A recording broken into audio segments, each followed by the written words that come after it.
ناظرین اس وقت ہمارے درمیان خواجہ ندیم سعید ویں جو کہ وائس چیئرمین ہیں UC 169، آئیے ان سے بات کرتے ہیں۔ جی بسم اللہ الرحمن الرحیم۔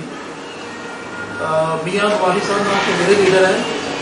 وہ پورے پاکستان کے لیڈر ہیں اور ان کا استقبال تو آپ نے دیکھ ہی لیا ہے کہ قافلہ روانہ ہو چکا ہے اسلام آباد سے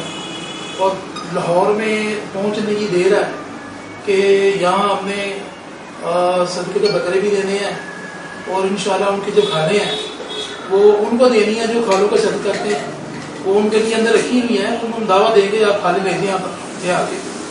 اور انشاءاللہ ایسا بالحانہ استقبال ہوگا لاہور کا، کیونکہ لاہور جو ہے وہ میاں نواز کا گھر ہے، ایسا استقبال ہوگا کہ پورا پاکستان کا پوری دنیا دیکھے گی انشاءاللہ، ایسا بالحانہ استقبال آپ نے کام کریں گے انشاءاللہ۔ میاں نواز صاحب ایک ایسے ہر دل عزیز لیڈر ہیں کہ وہ کروڑوں لوگوں کو دل میں دھڑکتے ہیں اور لوگوں کے دلوں کی آواز ہے اور وہ پاکستان کی جتنے بھی معاملات ہیں اس کو سمجھتے ہیں اور درد دل رکھتے ہیں، پاکستان کے لیے محب وطن ہے، ایسا سیاستدان ہے جس نے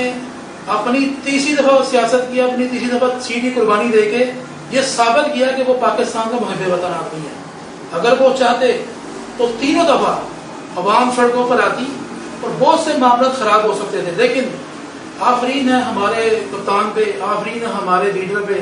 آفرین ہے ہمارے ہر دل عزیز شخصیت میاں محمد نواز جو ہمارے قائد ہیں کہ جنہوں نے اتنی محبت رکھتے ہیں پاکستان کے ساتھ، وہ کہتے ہیں کہ میری وجہ سے کوئی کسی کو نقصان نہیں ہونا چاہیے، کوئی سڑک بلاک نہیں ہونی چاہیے، کوئی راستہ رکنا نہیں چاہیے، اور وہ اتنی محبت رکھتے ہیں، کہتے ہیں احتجاج کرو لیکن اپنی آواز پہنچاؤ،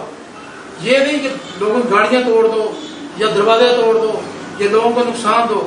بالکل نہیں۔ یہ ہمارے قائد کا جو ہے وہ دعویٰ ہے، انشاءاللہ تعالیٰ پاکستان میں میاں نواز کو